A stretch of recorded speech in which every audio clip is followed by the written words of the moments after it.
తెల్లవారితే చక్రవర్తి అయి రాజ్యమునేలే రామయ్య తండ్రి మాటకై పదవిని బదలి అడవులకేగెనయా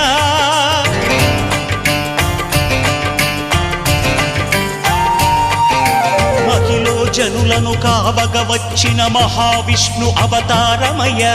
ఆలిని రక్కసుడపహరించితే ఆక్రోశించెనయా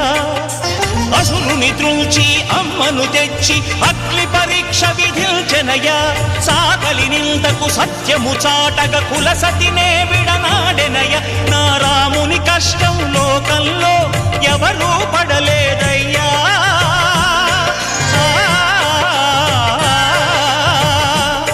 నా రాముని కష్టం లోకంలో ఎవరూ పడలేదయ్యా సత్యం ధర్మం త్యాగంలో